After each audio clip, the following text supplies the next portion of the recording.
Hello and welcome to the final session of the CSU system-wide CSUBUY procure-to-pay or P2P demo series.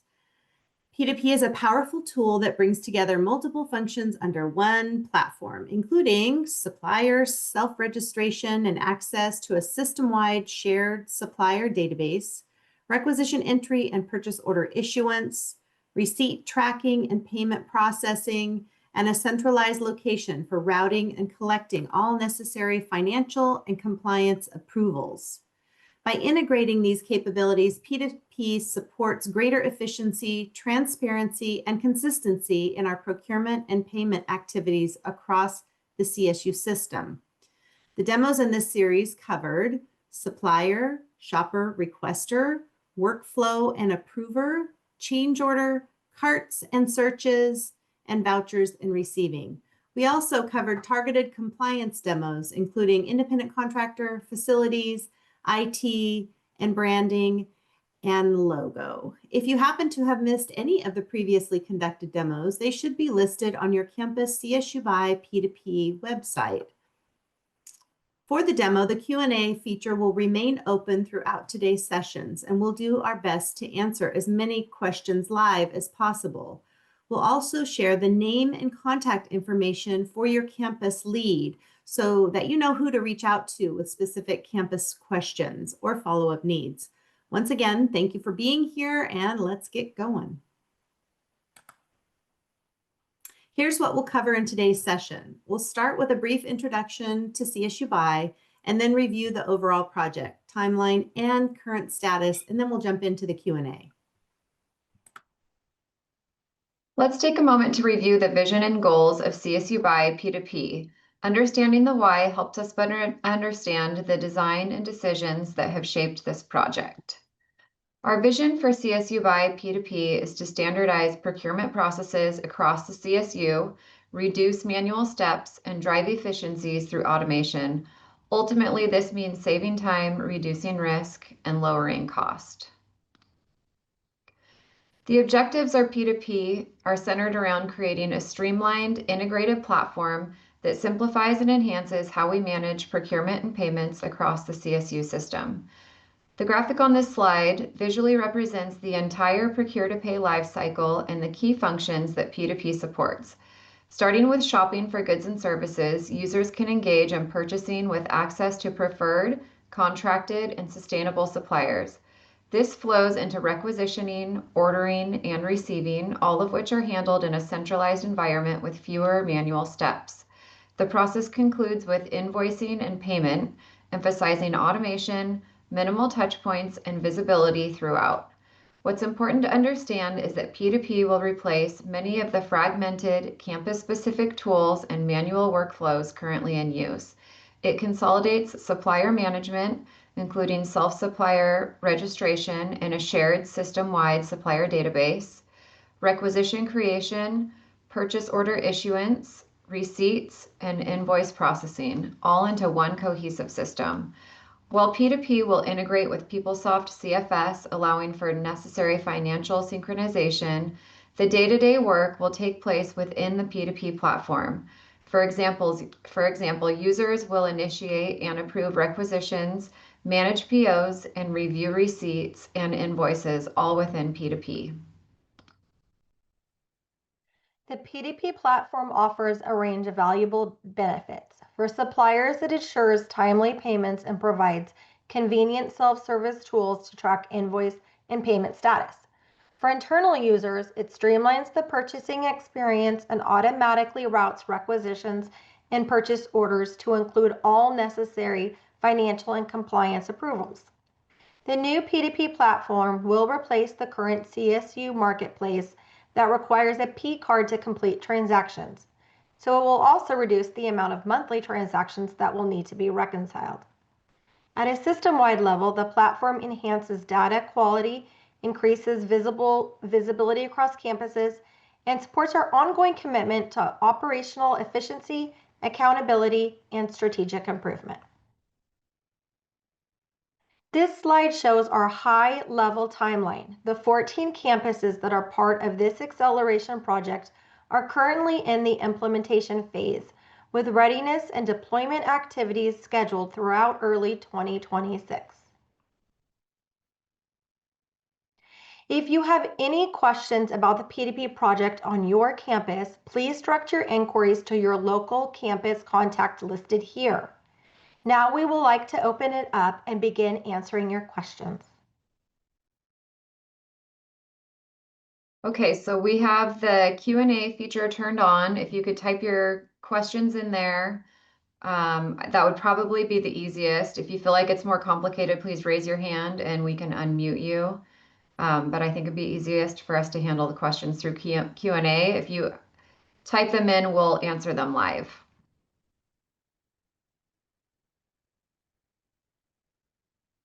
Okay, the first one. Is it possible to get a list of those vendors / suppliers that are already in the P2P system? So with that, yes, you want to reach out to your campus contact. You have a couple people who have access to see what suppliers have been invited and what their status of their supplier registration is, so they can let you know what's missing or if they've started the registration or if it's complete. Okay, next question. Will the ATI IT review process be streamlined as well, especially for returning vendors we renew annually? Yes, and we did have a demo on that process. It should be posted to your campus website, but yes, it does capture that review. And Michael or Tu, please feel free to jump in at any point to elaborate. I was gonna add to your answer to that question. So if you joined that demo series, the process in CSUBUY does stop for IT review and ATI review. There is future enhancement efforts in how do we streamline it so that way if the review has been done by one campus, then another campus could leverage that. Currently, that's not in the system, but it is on the roadmap to work with central IT to figure out how we do that. Okay, the next question is, if a vendor doesn't register within the new system, will their old POs become canceled or suspended? No. Technically, Generally, no. if they don't, existing purchase orders that are open, and so if you have you have an active purchase order to a vendor, it will remain. Your campus should have a cutover strategy, so they should discuss that with you. So your campus contacts will discuss with you, hey, this is how we're going to take our open POs and move them into CSUBUY. So that's a campus decision on which ones move, how much they move, that kind of stuff. So they don't automatically just cancel. It's a process that is driven by your project leads. If you haven't seen the cutover strategy announcement by your campus project team yet, it probably will be coming soon. Mm-hmm. Who is going to follow through with the vendors?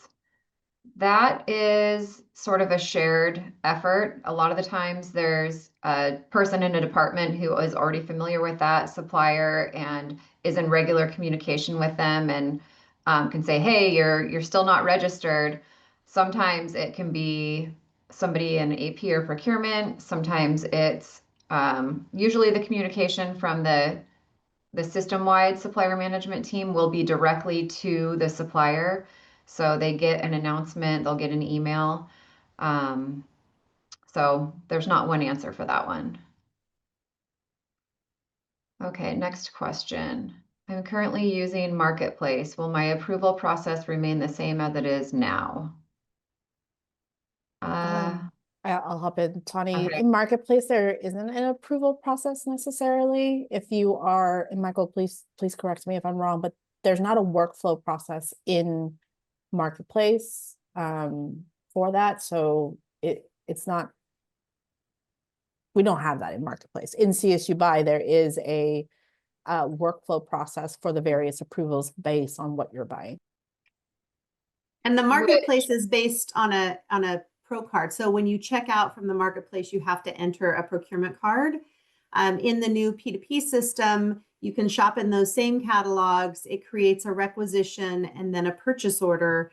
And so there is no reconciliation of a pro card in P2P using the same, you're going to go shop at Staples or B&H Photo or Granger, but you won't have to use a pro card for that. So it creates a requisition purchase order and goes directly to the supplier.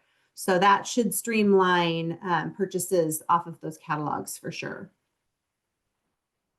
Next question is, how does this work with direct pay, or does it? And that is sort of a campus-specific question. I'll say generally, the forms in P2P, so there's like an independent contractor form, an IT hardware, IT software, and a goods and services form. All of those forms, and a hospitality, replace the direct pay form. They do the same function, although they have all the automation to capture all the compliance pieces and approvals along the way. So if that doesn't answer your question, I would follow up with your campus contact. Okay, the next question is, how are sales and use tax handled? Is this maybe for AP specific? I'm not sure, what that question. I mean, you can speak to the high level of tax that will impact most people that are doing purchases where this system has location addresses built in and the tax is automatically calculated, which is a really good feature because it's on the purchase orders for the commodity and good and already calculated. So there's a variety of ways that AP in that regard can accrue use tax or update based on the ship to or point of sale or point of pickup. So if that's an AP person that's reaching out, maybe talk with your project lead. If it's a campus person, end user, that you get invoices from a variety of suppliers, it'll actually be calculated within the system on their purchase order, which is really great. The next question is, with this new process, we won't have to reconcile our pro card. So any purchasing done through P2P, which is all the catalog purchases that you can do currently through your marketplace, all of those purchases, correct, you do not have to do a pro card reconciliation. So it's great incentive to use P2P. Mm-hmm. Next question, how do you enter recycling fees for monitors and allocate the cost to the line item? That question, it can be on both procurement and AP, right? Like if on the procurement side, when you put in the rec and your quote has those fees, then you would build your requisition to include those line items for those recycling fee, and it will flip on the purchase order. We know that that's not always the case, that suppliers may not include that, and that it might come on the voucher right after the fact. So like the PO didn't capture it. We do recommend that the PO gets modified to include those fees, so that way AP could pay against that. There is a future enhancement we're working on that will help alleviate that a little bit. But for now, if it comes on the invoice and was not captured on the requisition, the recommended path would be to add do a PO change to add any of those miscellaneous fees, so that way AP can process it. Okay, next question is, my department has a lot of pro card purchases that are local or other vendors not in CSUBUY P2P. How will pro cards be reconciled? I anticipate it will be within CSUBUY and no longer on DocuSign or through CFS process. So we recommend that you try to do your purchasing through P2P. If you're not able to do that, then any purchases done on your pro card are the same as you do them now. They'll be reconciled. They have to be reconciled in CFS or whatever your campus process is. That may be changing in the future, Your but process, your process will stay the same initially. So it won't go into P2P. So if you go downtown and use your pro card, you're going to have to reconcile that transaction just like you do today. So the next question is, what about Chartwells? Does that work with this? So there's yes, in short. So if you work with Chartwells on a regular basis for like departmental catering, you'll probably want to just set up a blanket for the fiscal year so you can pay Chartwells. We recommend that they go into their supplier portal and submit their invoice.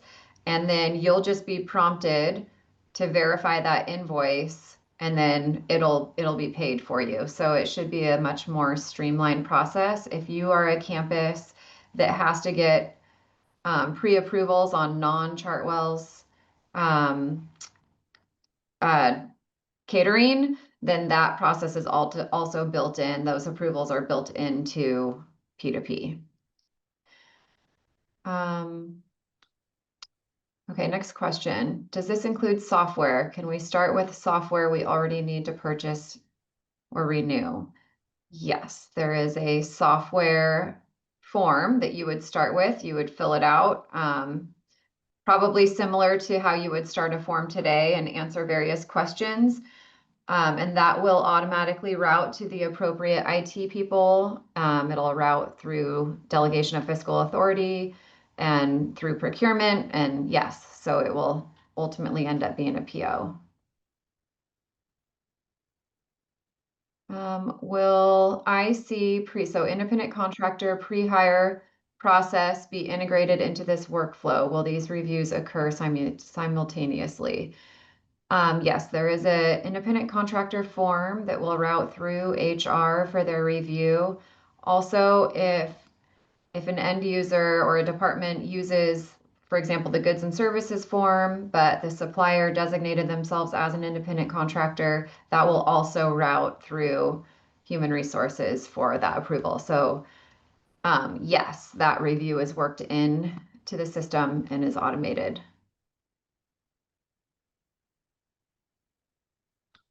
Where do we find user guides, etc.? This was asked in a recent campus meeting, and we were told that they are most likely coming from CO. So there is a training library that is out there. There will be a link on your homepage once you have P2P Live. There's a little link to the training library. Your campus may also have a link on their CSUBUY P2P webpage. So it will probably live in various areas. It may already be on your CSUBUY P2P campus website. But if that's an end user question, your campus will also be conducting a series of trainings to help familiarize yourself and your role with how you're going to be utilizing the system. So that also process should be forthcoming, and your project team should be communicating that out. Okay, how do we onboard them in P2P if there's no rep? That must be asking about suppliers. So the way that works is if you want to work with a supplier, if they're already a supplier with another campus, they just get extended to your campus. So it's really easy. If they're not already working with any other campus, then you send them an invite, and that invite comes to your campus procurement team. They do a review to make sure they're not already a supplier, that there's not a different contract we should be using. And once they approve, it goes to the system-wide supplier team. And then the supplier has to do their part. They have to register, but it goes through a process of approvals. And so it's really up to the suppliers at this point. How will emergency requisitions be handled? So we've had a few of these on our campus, and there's not a one single way that it has to be done, but what I have found that works well is we work in parallel paths. So we try to add that supplier as a new registered supplier in the system if they're not already there. That's path one. And then we work with our end user or our departments to enter the requisition using supplier not known if they can't select that supplier. So we work that rec all the way through to where it stops in procurement. So everybody's done the approvals that are necessary, and then we work with the supplier to finish up their registration. And we've been able to do, on several occasions, get the emergency PO out in the same day. So hopefully that answers your question. For invoice review, does the approval workflow go to the person that entered the requisition or the person/manager that requested the purchase? I feel like I'm talking a lot. I don't Yeah. answer, but No, Tanya, I can hop in so that way it gives okay. you some reprieve. So for invoice review, if it's a two-way match and it goes to the end users, it will go to the prepared for person. So there's a field in CSUBUY that says it's prepared for. It goes to the P, and that is usually the requester and the PO. Okay.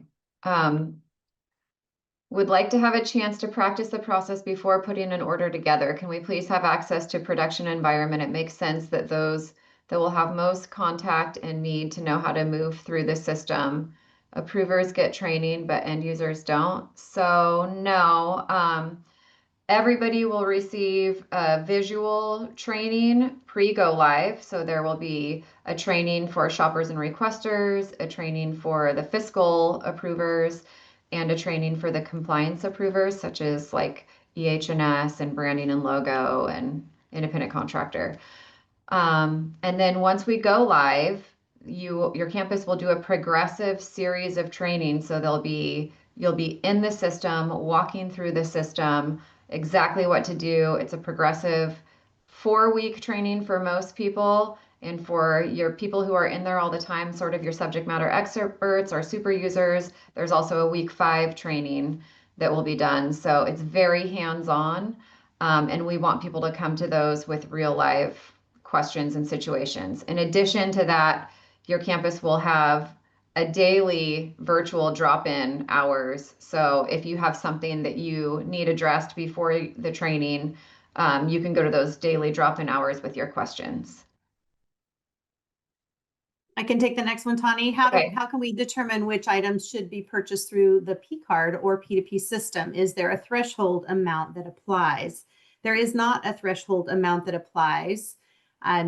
We recommend that when you start to purchase something, you go to P2P first, because hopefully you can get that from one of the catalogs. The catalogs are competitively bid, contracted pricing. So all of those catalogs that are currently available in the marketplace are available in P2P. So just for ease of use, it's best to start in P2P. If there's something that you cannot get in P2P and you're out in the wild and you need to purchase something, then your P card absolutely will work.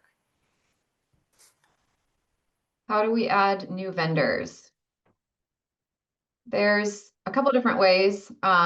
You can invite a supplier. We don't leave it open for anybody to just self-register. It has to be invited by somebody on the campus. So there is a form to invite a supplier.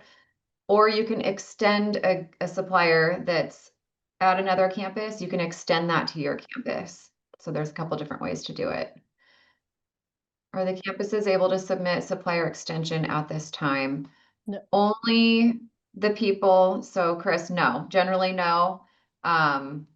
That should have been done and is already done in the first round of supplier. It's in the process, but all of those suppliers have been identified and on your spreadsheet. What if the vendor does not want to participate in P2P?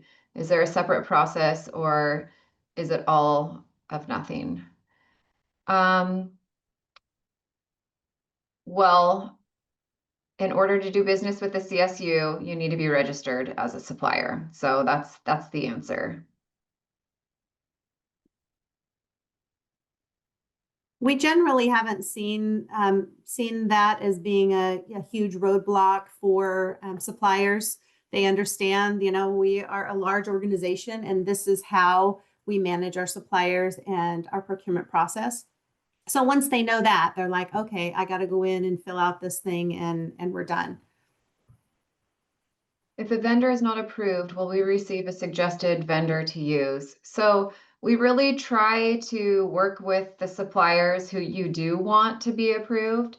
And when you go in, you can view the great thing about P2P is everything is very transparent. So if you have this supplier, they're having some trouble registering, there's a little history tab you can click on and it shows exactly what the issues are, what they've tried, what the comments back to them have been. A lot of the times it'll be like their W-9 legal name is not matching what they're entering as their supplier registration. That's a pretty common one. So usually it's just refining what the information was input.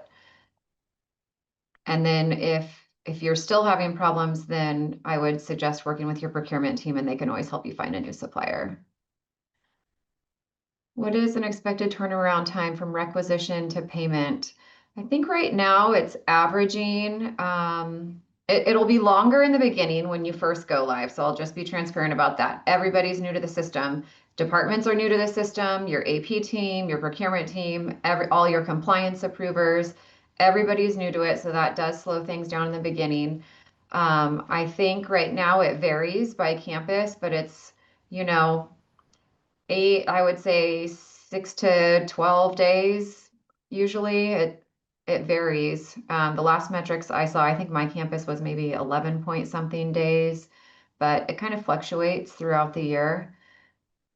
And it also depends on how quickly your supplier registers, how quickly they get an invoice. So, you know, there's our part, and then there's the supplier part. So, you know, how soon your receiving department receives the order if needed, or the person that has to verify receipt. So there's a lot of different hands in the pot. So that does change the turnaround time.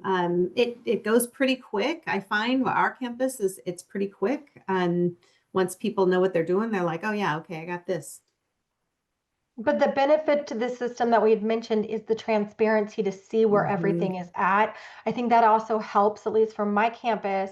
In the past, when they submitted in a requisition, they didn't know the status, what was pending, what was needed from the supplier in order to complete it, to issue a purchase order. And then when the invoice came in, well, where was it at? Like, where was it in the chain of getting paid? Like, all of that, all of those processes are now visible within the system to see where it is in the status from rec to PO to payment. Yeah, they all have a different story, but on average, I would say it's longer in the beginning, and it will shorten significantly as everybody understands what their roles are.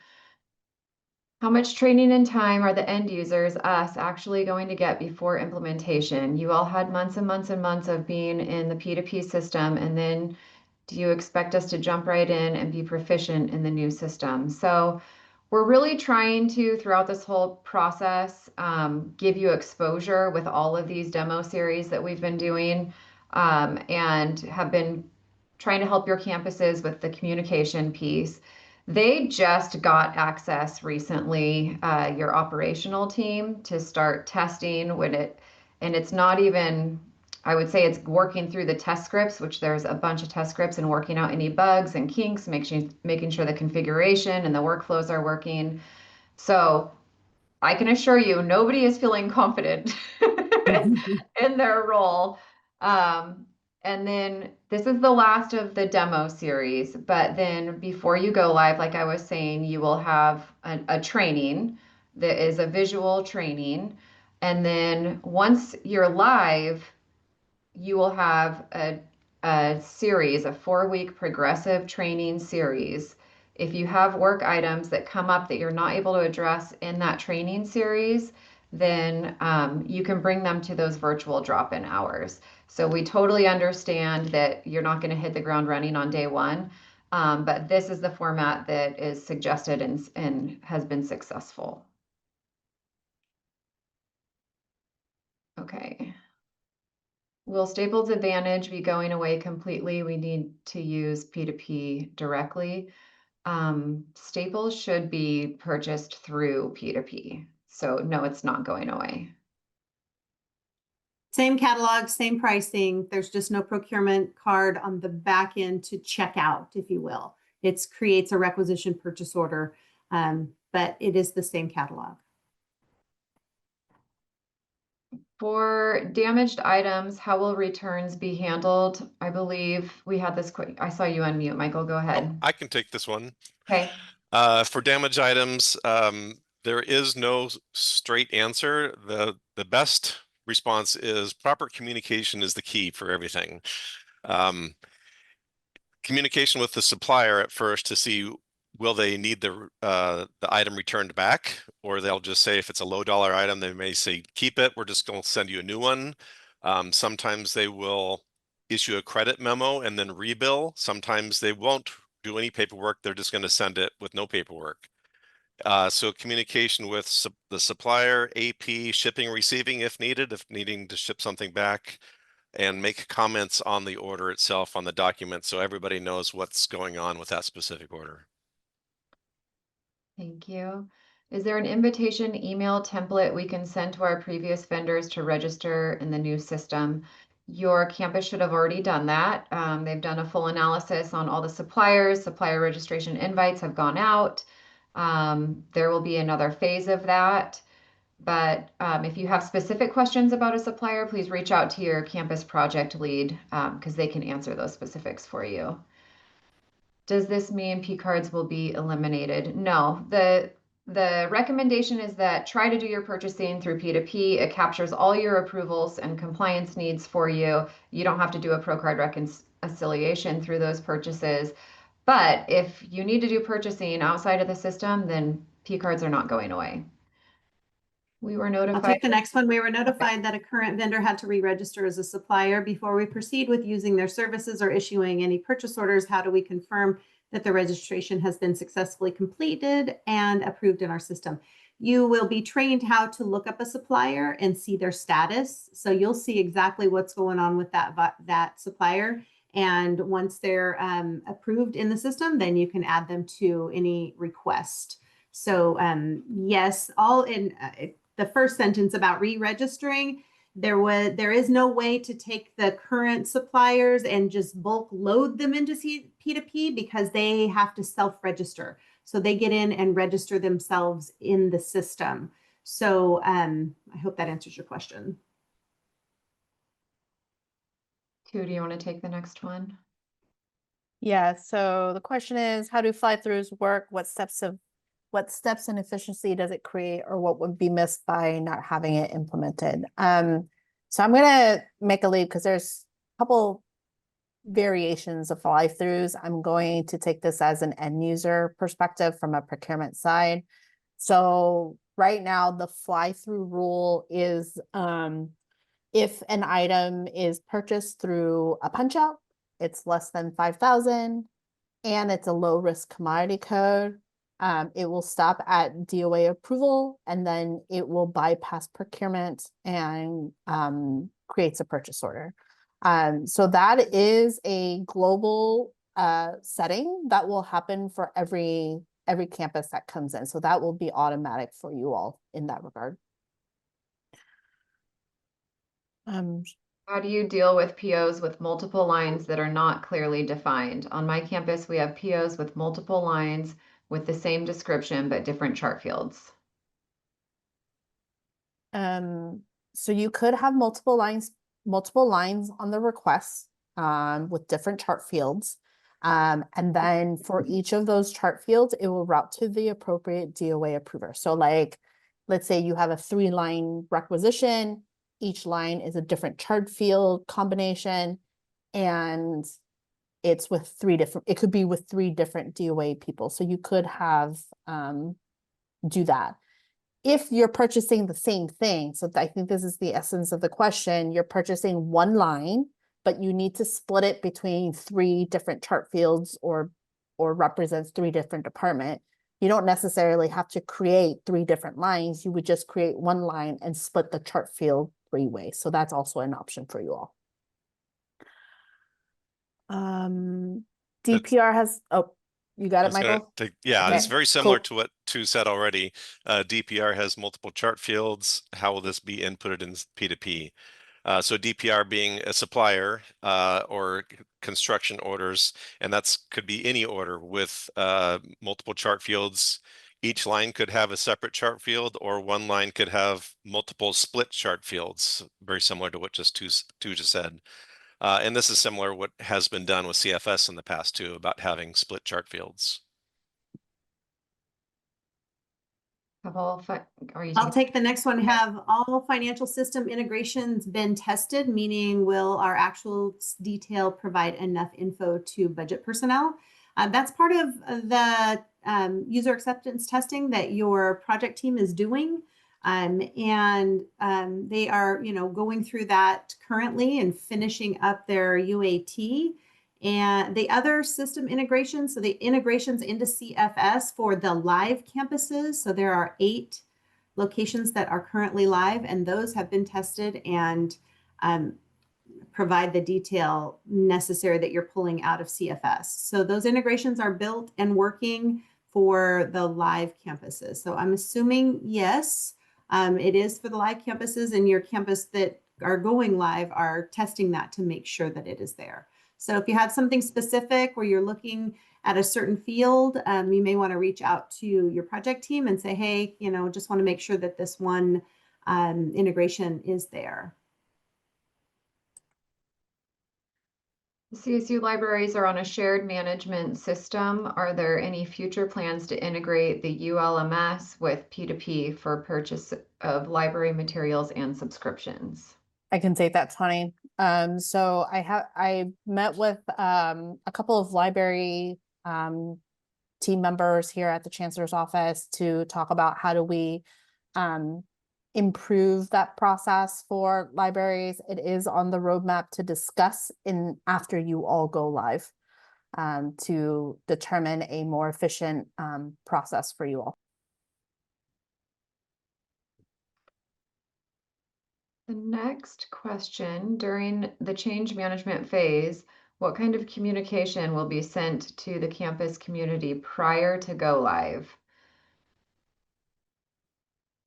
Well, There should have been yeah. communication already coming to all of the end users. Invitation to demos, status of the project, you know, like kind of monthly updates, 6-month out updates. So those kind of communications should have come to the end users from your local project team. I would check in with the person that's listed on the slide that you're seeing and say, hey, you know, I didn't see something, or I'm wondering what's happening. But you should have had communication. The next one, will there be a supplier training? Suppliers,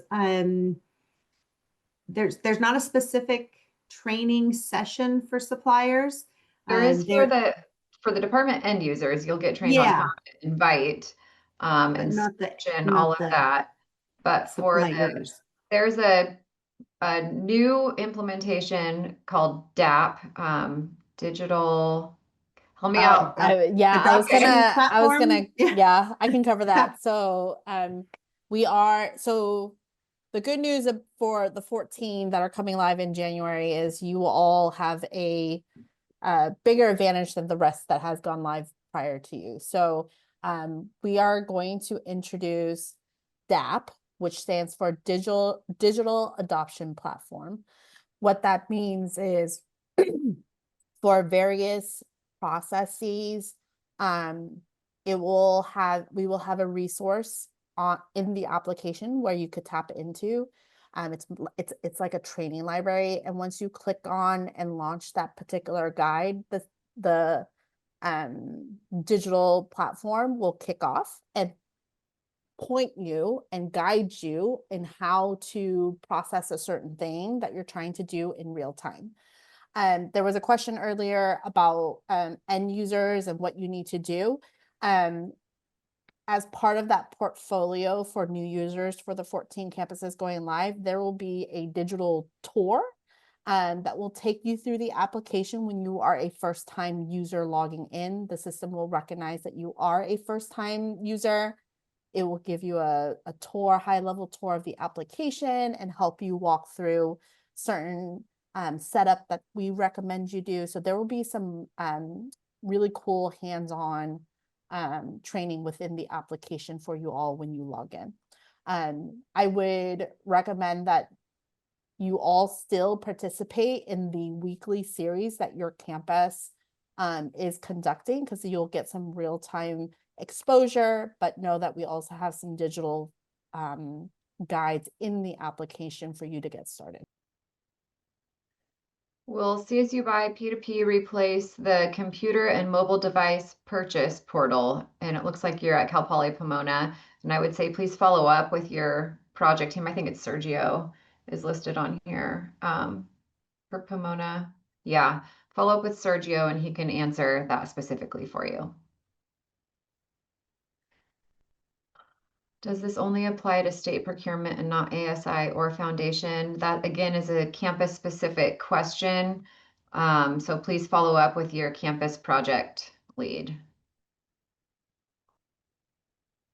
How are hospitality justification forms used with hospitality purchases in P2P? We did cover that in one of the demos.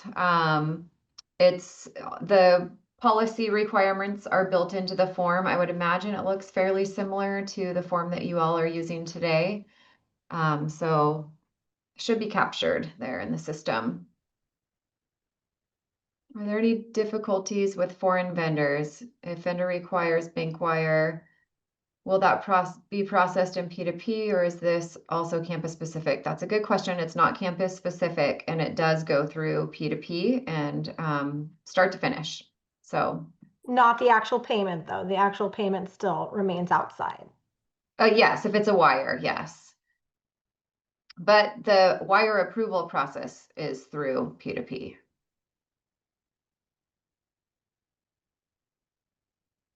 Do we have to wait for approval, or is it a generic, simple Amazon purchase, for example, or anything in the system? Working in theater, we need our items next day if possible. I can take that, Tony. Okay.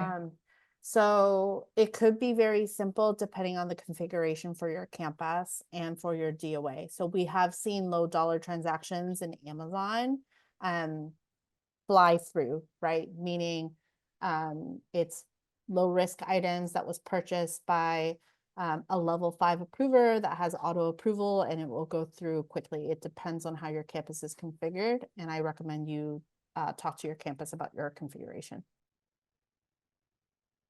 Is there a way to reserve a PO number needed when sponsor programs is setting up a subcontract?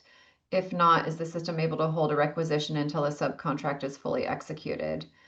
You cannot reserve PO numbers, but you can make sure that the subcontract won't close. I don't know if I'm answering that. But people do subcontracts in the system today for sponsor programs. After the PO is issued, how exactly does the vendor get paid? Where does the invoice come in? Yeah, I could take it, Tony, to give you. So it depends on how the supplier is set up. So CSUBUY can ingest invoices in different ways. If it is one of our larger punch out suppliers like Staples or Amazon, they're set up to have CXML invoices. It's a fancy term for electronic invoices directly into our application, into CSUBUY. There's also a note of supplier portal. So all the suppliers in CSUBUY has the opportunity to submit invoices electronically to us through their portal. And then the last method is the traditional paper invoice that gets sent to your AP team, which then gets put into the application. Looks like, Sarah, you're typing an answer to the next one. Okay. Regarding Chartwells and creating a blanket PO for catering charges, we use a variety of chart fields, including auxiliary account. Would we need to create one line per chart field on the open PO?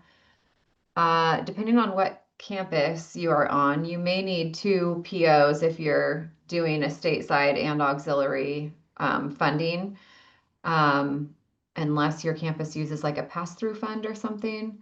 So that's tough to answer, but you can have multiple line items going to different chart fields on your PO.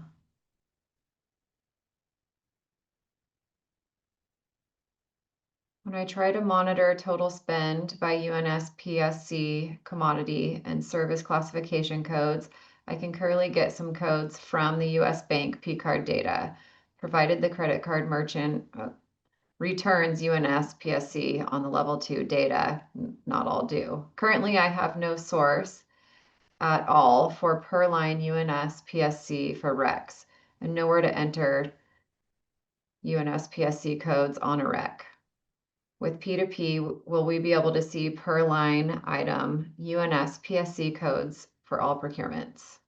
Yeah. It sounds like a procurement. I got the answer, Okay. Tony. So with CSUBUY, we're introducing commodity codes. So there are 130-ish, 40-ish commodity codes within the application that is standard and global for all campuses. UNSPSC maps to those commodity codes. So that's commodity codes is the option I would recommend. However, if you have a specific process or report, UNSPSC is available in CSUBUY for you.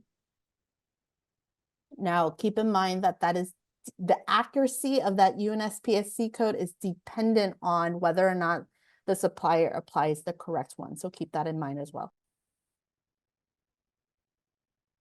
I'm not sure I can answer the next one. What about subscription? Yeah, we might need more details about subscription. I'm going to think library subscription, and I'm going to answer the next question at the same time, Tawny. Okay. Thinking it's the same. Will library subscriptions be submitted through P2P? The answer is yes. I would consult with your campus on the appropriate process for submitting those. And as I shared earlier, there are conversations that are being had about how do we make that process more efficient for the library group. Can AP still bill to miscellaneous line for small extra charges? Bill? Carrie, I don't know. Yeah, I think that's basically if there's like additional charges that wasn't on the purchase order that you can add. I see. Yeah, It's so back to those little fees, like it's Yep. within the discretion and there will be guidance on the tolerance. But if it's not part of the actual contract and it should have been, and they're adding other things, then it would need to go back for a PO change request. There is a tolerance built in that is $100 or 10%, whatever is less. There's that as well. If a vendor was not deemed priority 1 or 2 during the supplier cleanse, vendor has low. I don't know. That I looks think like it's just going how they're going to get into the application and invited later. So yes, you're correct. Our campus, when we gave out the list of all suppliers, your campus did a ranking and a priority, and then the ones that they're doing continuous business with. Now that means later you guys are always doing new business with new suppliers and new.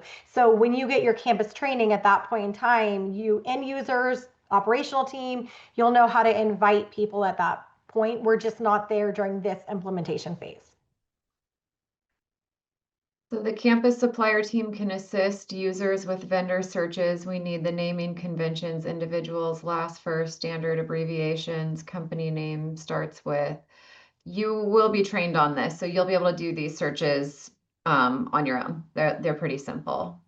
And you'll And I find think that we have a searching demo on it as well. Yeah, and you'll find that searching in CSUBUY is very great. You do not have to have it exactly as it's listed in the system. So you can do a portion of it, and it will bring up all suppliers that have those characters. So it is really really flexible when it comes to searching.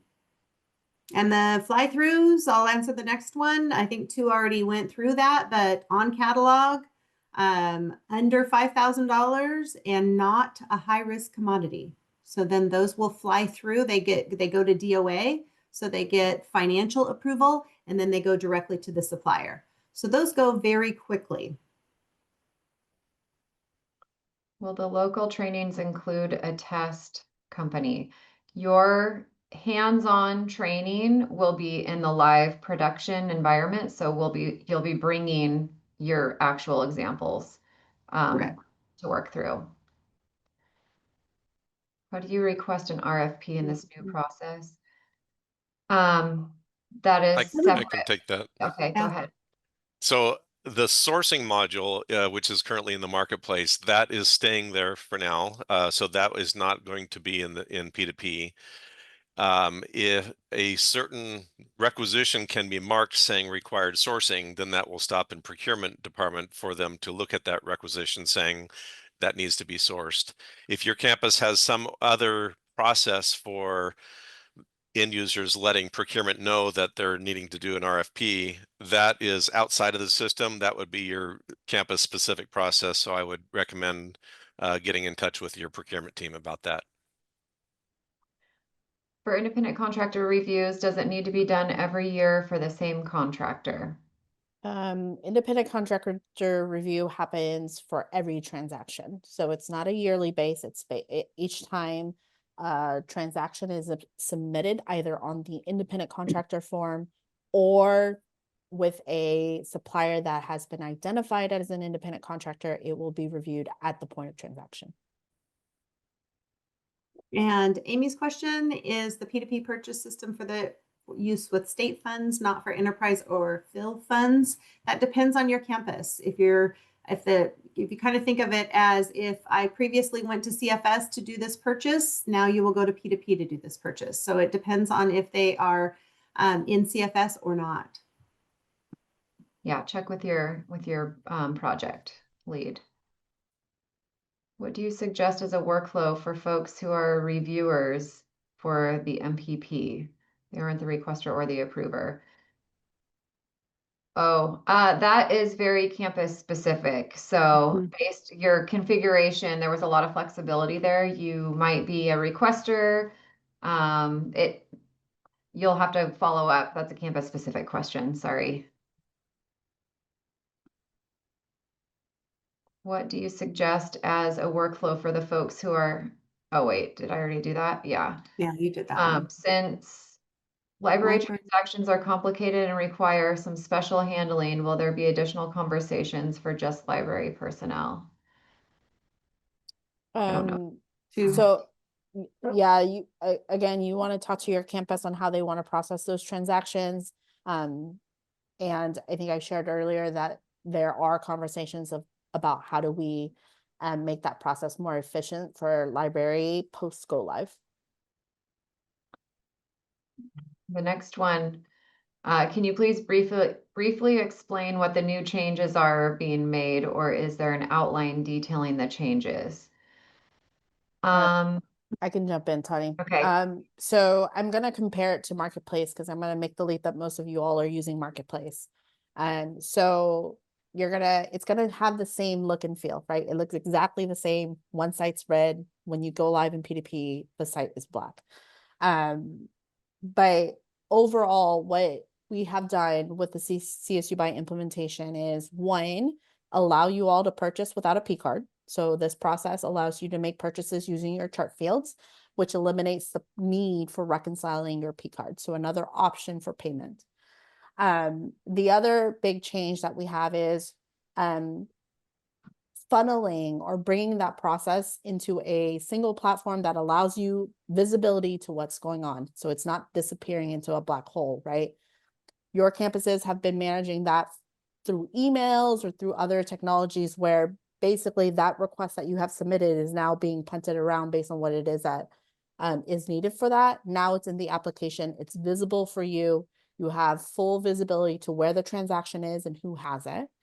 And then on the other side is you'll have visibility to the invoice as well. Where does that invoice live, right? What's going on with it? And then once the payment's been made in CFS, you have the visibility to see the payment number for that particular transaction. So it allows us to bring the process to a single platform and give you the visibility you need to understand what's happening with your transaction.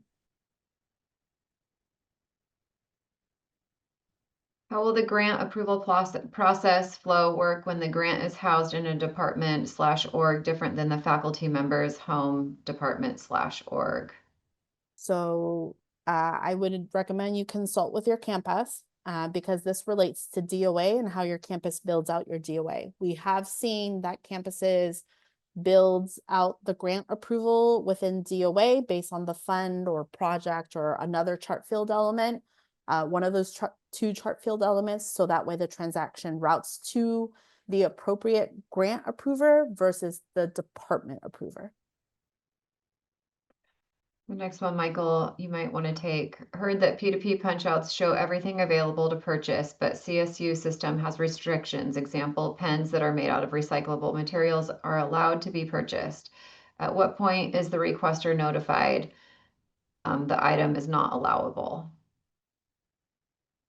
So in general, the punch outs will be very similar to what you experience in the marketplace. All the major suppliers are there, Amazon, Staples, B&H, CDW. Then you just punch out to their site, and whatever's available there is what you can select and shop and put in your cart for purchase.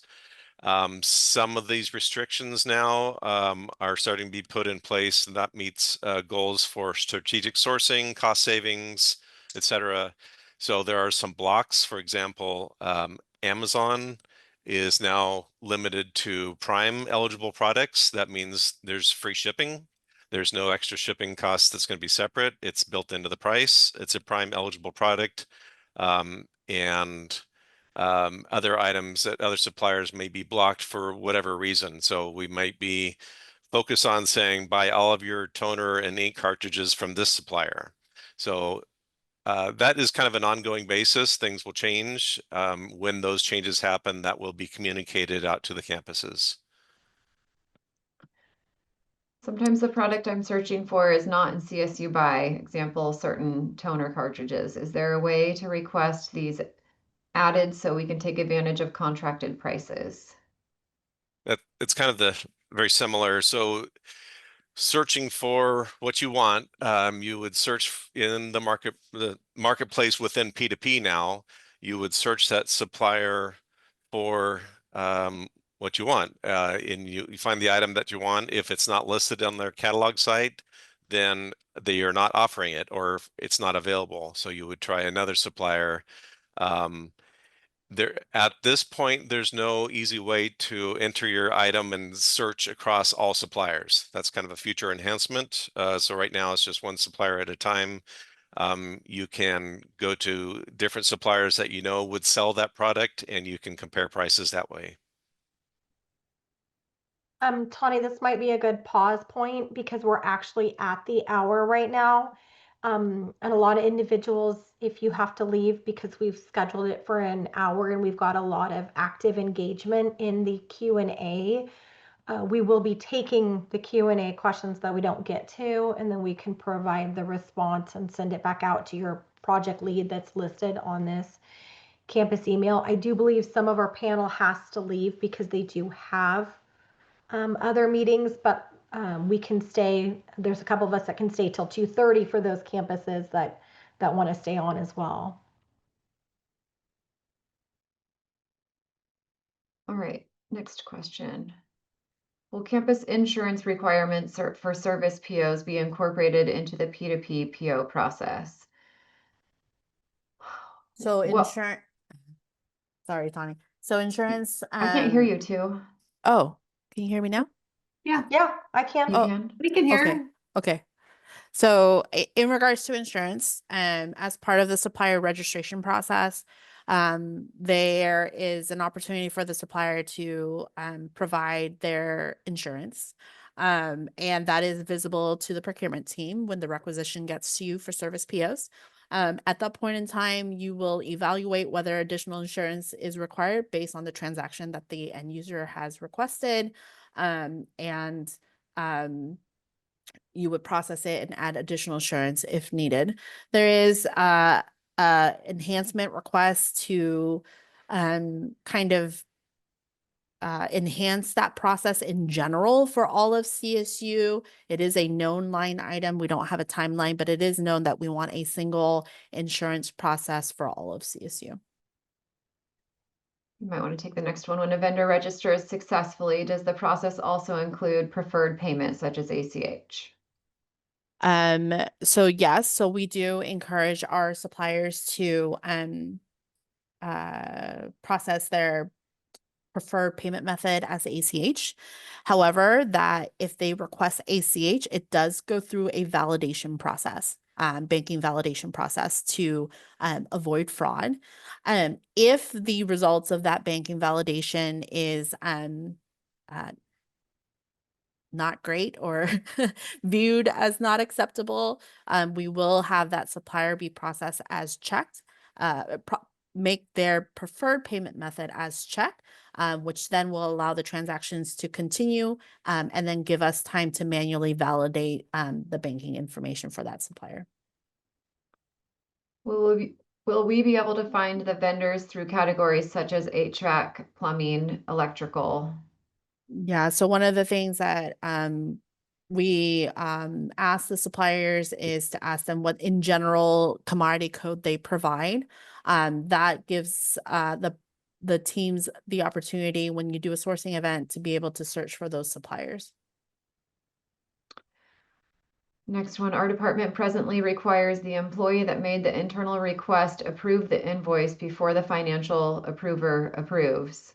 This person is not usually the rec creator. With P2P, can the rec creator forward an invoice to a third person for an internal department approval before the department's fiscal approval? So any department approval process that you sustain now is outside of the application, meaning if you want to keep that process, then that will be outside. There is an opportunity in the application to use an ad hoc approver process. We don't recommend to forward because when you forward, you're forwarding your authority as well to that individual, which may or may not be right. We recommend if it is needed to include, use the ad hoc functionality. Also, you should be putting in the rec before you have an invoice, and all the approvals are captured upfront. So it wouldn't be going back through once you have the rec, it would be going to whoever the PO owner is for the final verification of yes, this rec is appropriate, or yes, the service took place, yes, we received that commodity. So it's not like the approvals are typically being done on the front and the back end.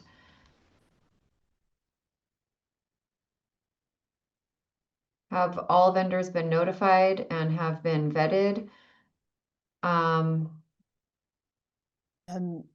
So not, I wouldn't say all, we did do a normalization and cleanse of your supplier data for a specific time frame. That was pushed to the campus teams to validate and prioritize on who should be onboarded into CSUBUY at Go Live. So it's not all, there's a cleanup effort that has happened, and those suppliers that have been identified as priority has been invited. So we have one batch that went out, I think a few weeks ago. We have a couple more batches happening prior to Go Live. I'm part of an auxiliary organization, and we work with a mix of large institutional suppliers like American Express and Citibank. Are we still able to work with them? Yes. I don't know if anybody wants to elaborate, but the short answer is yes, you can. Will Costco or Home Depot ever be added to the CSU marketplace? Isn't Home Depot on there? So I don't know, I can't recall about Home Depot being a marketplace, but we aren't adding net new suppliers in marketplace, punch out suppliers. It would be an effort to determine if those suppliers should be in P2P, which can be done through the procurement teams and system-wide procurement. Are there restricted items and staples through P2P? If so, what about sponsor programs funds that do not have the same stateside restrictions? We don't restrict products in Staples, so the Staples catalog is what's available. I think recently we may have restricted some products from Staples and have referred you to purchase that from another supplier readily available in the application. If for some reason you come across something that you can't purchase through the system because you're not able to find it or there's a restriction, I would say work with your procurement team, or that's why you have a pro card as well. You can do those purchases outside the system. What is procurement's role in P2P? I would say that procurement's role is the same as it is today in CFS. Procurement receives requisitions. They are looking at the purchase as being compliant to policy, to campus procedures. They do bidding, RFPs, and they issue purchase orders to the suppliers. So same role as they have today. For catering, is it possible to go through P2P or continue to pay with a pro card? Yes, catering could and should be going through P2P. Can you tell us more about the buying dollar amount thresholds for certain roles? I heard that analysts will only be able to submit requisitions for up to $1,000, while MPPs can submit recs for more. If an area only has an analyst doing operations work, how do we handle this? No, there's no limitations on dollar amounts for requisitions submitted. There are, once it gets to the financial approval, there are thresholds that come into play, and that should be on your campus website for the delegated fiscal authority. Have all current vendors been invited and then reminded to enroll in the new system? I feel like this was kind of answered a couple times. So if you have specific questions, I would say follow up with your project team. What about a software provider such as GoDaddy, which only accepts credit cards? How can we make a purchase for them? So you can still use your procurement card if that's what you're allowed to do today. On my campus, we still route the whole approval piece through P2P. So I would say talk to your campus project lead and figure out what the process is going to be for P-card software type purchases or $0 IT type purchases. When P2P is down or updates are needed, will affect all CSUs. Yes, Yep. it's one application. So the good news is usually when updates occur, they occur on a Friday afternoon through the weekend. So it's during off hours, which we do post on the website when that occurs. That occurs actually 3 times a year.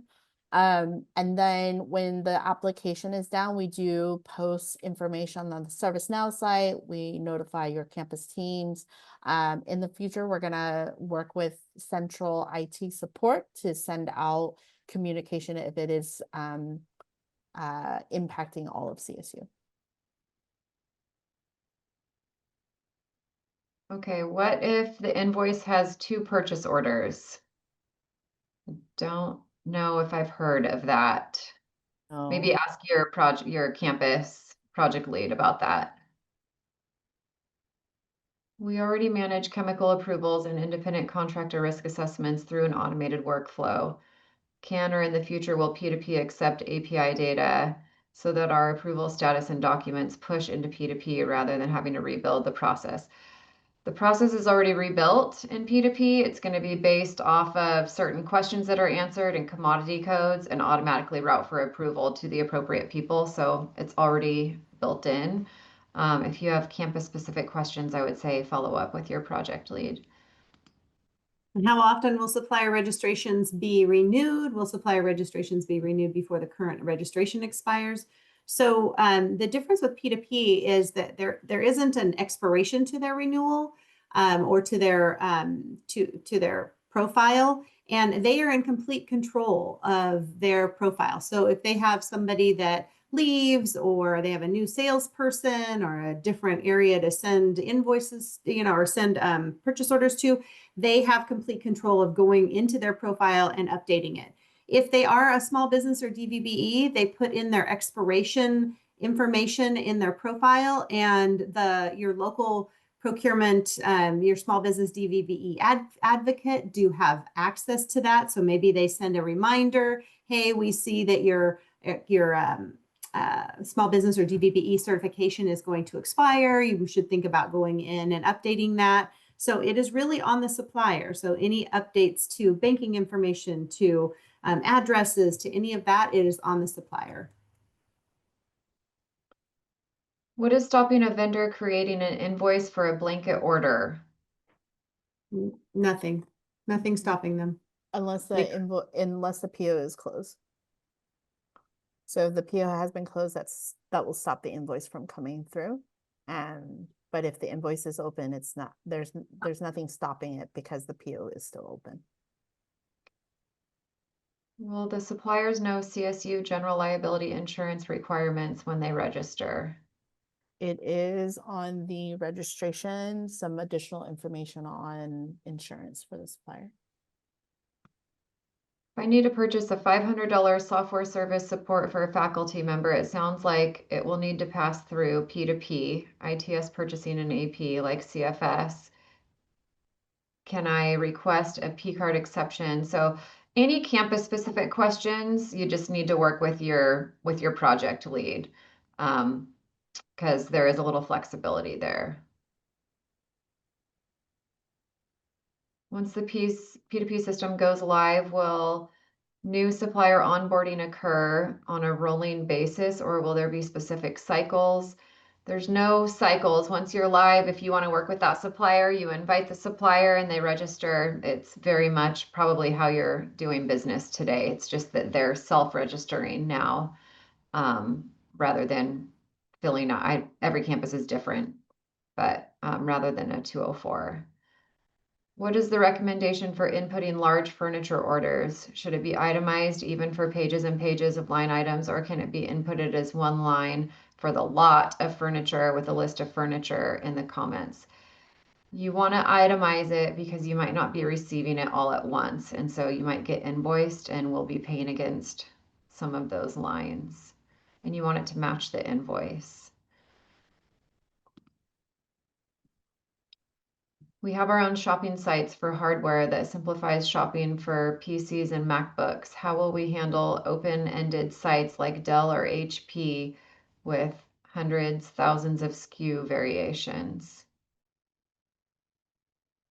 The punch out suppliers, some catalogs such as Dell are specifically set up for a CSU campus. They'll have configurations that your campus IT wants. So when you go to that site, it'll say these are the items that are set up for your campus. So it's not a full retail catalog. It's already contracted pricing for CSU. Everything that we buy will go through P2P, or if we have a PO, we follow the same procedure and order and pay invoice against the PO. I don't know. If you purchase through P2P, yes, you will have a PO. All of the approval pieces and compliance components will be captured before it turns into a PO. That will automatically be sent to the supplier. Supplier will fulfill your order, invoice, and it will pay. I don't know if I'm answering your question, but I think you've got it, and I think it just kind of goes on line with a couple of like the cutover, that I think that like once the implementation's live, any new business will need to be done then in CSUBUY, and however your existing purchase orders are, you'll get a cutover strategy from the your campus project team that lets you know how to handle those. is it possible to see the specific questions asked on the alcohol request portion of the hospitality form? Yes, you can reach out to your project team and they have all the questions to the forms they can share with you. Is P2P drop ship friendly? Items sent directly to clients, donors that are never actually received by the departments. We've got some issues processing these orders through CFS. Are you talking No, about? no, Yeah, it is not off-campus? dropship friendly because shipping addresses need to be hard coded in both in the P2P side and the supplier side, and it's there's no place to do a one-time drop ship to a new address. Hi, and thank you for having this town hall. You're welcome.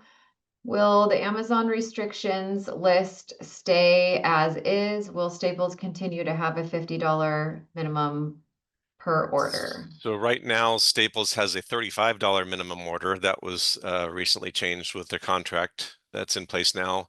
Amazon restrictions will stay until it changes. Things will get reevaluated and things may change in the future. So just be on the lookout for any communication for changes. The cost recovery question, I'm just going to refer you to your campus project team because that's going to be handled differently through the various campuses. Some may be using a pass-through and some maybe not.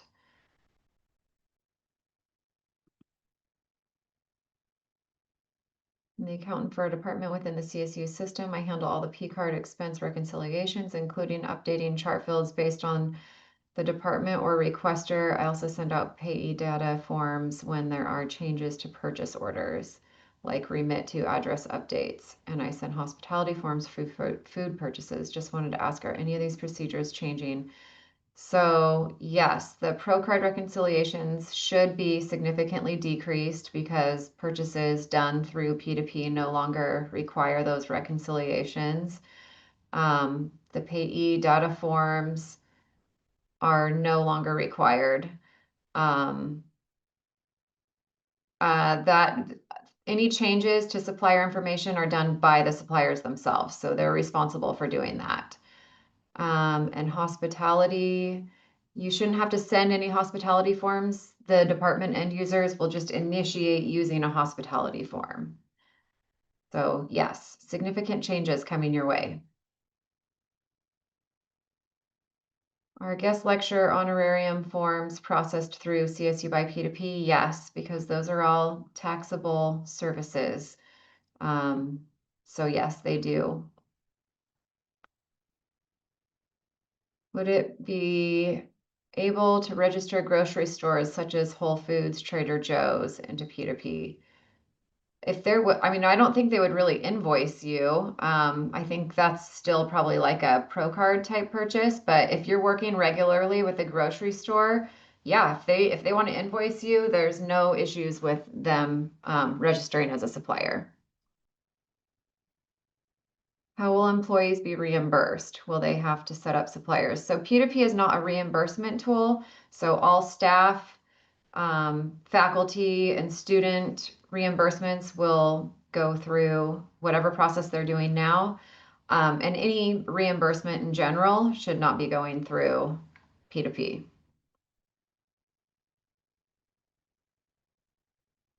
Earlier, you mentioned not needing to reconcile purchases made from P2P. How do we allocate the charges then?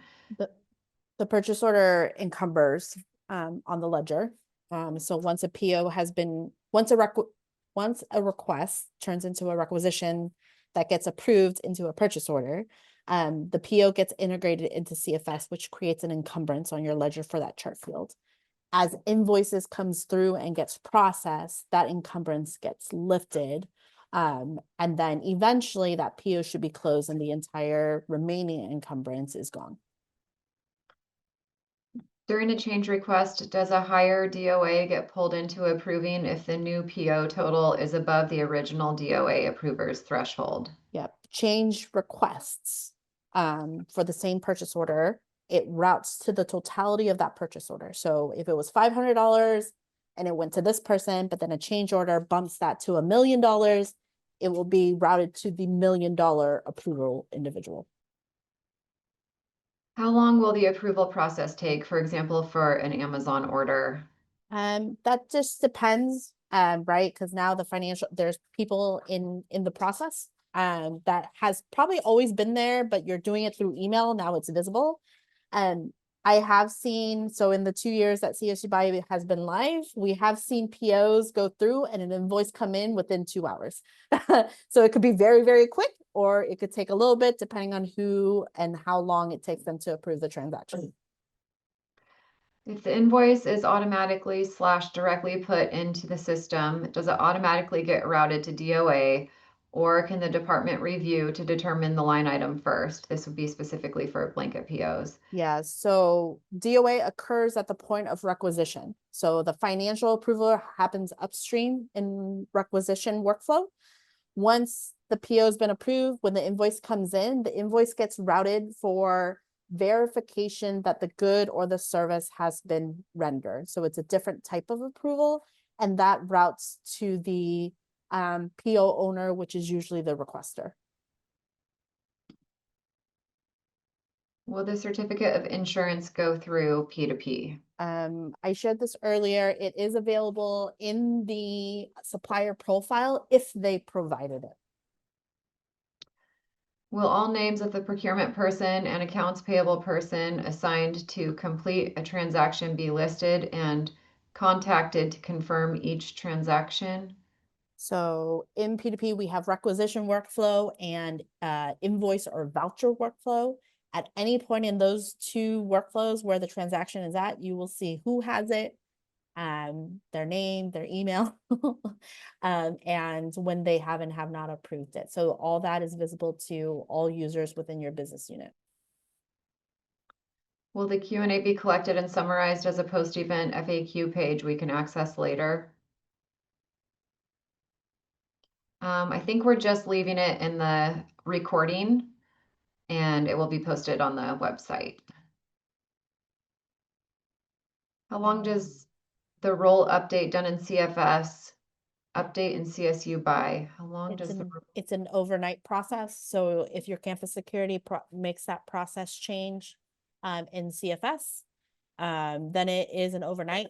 With the DOA integration, there is some criteria in play that may delay that, right? If they're associated with the DOA and the DOA is not complete, that might impact the overnight process. But in general, it's an overnight sync between CFS and CSUBUY.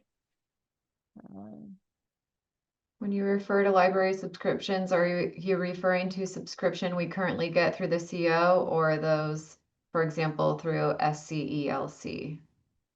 So I don't know what that SCELC What, is. I think they mean the one that they can access where like the CEO gives them a certain amount of money that they then go out and get the subscriptions, or ones that you're paying to the supplier. Those are the two different avenues I think the library takes. Yeah, so the CEO will continue processing their current process, meaning I think they IFT the campuses for the purchases you get through the CO.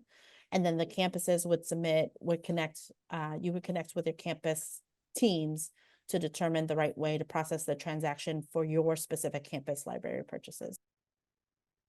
Are you going to answer the question about Amazon? I didn't see a question about Amazon, so I don't know. There was a question earlier. It was about restrictions, the products, item restrictions. I believe that was answered. And basically the answer is it's still as is. There are product restrictions on Amazon. If you want to add something else, normally if there's an item on Amazon that is restricted as a non-prime, you can most likely find it as something that's already prime. 90% of them will be prime eligible as well. If it's not available, it's just not there, you'll have to try sourcing that from another supplier. Okay, we have time for just a few more. Will exception requests still be needed for suppliers that are restricted for purchase through Staples? I'm not sure what that I don't know is. what that means. I don't think, I would say follow up with your project team, maybe. Yep. How are we to know what insurance to request from the vendor? That's what procurement will help support you with when the transaction routes to procurement review. Is there an option to notify the property office when a purchase is, this is a campus specific configuration, so please follow up with your campus project lead. Would guest speakers for honorariums would have to be in a vendor? Yes, they do. They do need to be a supplier in P2P. Is there a recording of this seminar? Yes. This is being recorded right now and it should be posted to your CSUBUY P2P campus website. Not all campuses have access to all vendors. You do. In P2P, you can search for vendors system-wide. So you will have that visibility. DPR is charging to foundation account number. Is this possible through P2P? If your foundation is going to be set up to be processed through P2P, then all chart field items that for processing and paying would be included in that. What if somebody buys food through Staples through the goods pathway? Will it be kicked back through the hospitality pathway? So for Staples, it won't be on a goods and services form because that'll be a punch out. And for those types of purchases, what we recommend is you probably have a consolidated hospitality form that end users use for Pro cards. We have our end users attach that to that rec, so they have the hospitality piece for those purchases. And last question, who or what closes the POs? So we have automated processes in CSUBUY that will automatically close the PO once all the goods have been received or all the services have been rendered. So based on invoice amount. Now, if there's a chance that, right, like you don't expect any more invoices to hit, or, you know, you don't expect goods to be fulfilled, end users can submit a request to close a PO, which then will be routed to your procurement teams for the buyer to close the purchase order. So either the automated way within the application, or if it's one of those ad hoc times where it just needs to be closed because you're not expecting any more goods and services, you would submit a request for a buyer to close. All right. Woo! Thanks for hanging in there. Yes, 150 question-ish. There was one hand raised, but I think it may have been raised since the beginning, so I'm not sure if we want to check with that person. I will allow them to talk. ES 372048.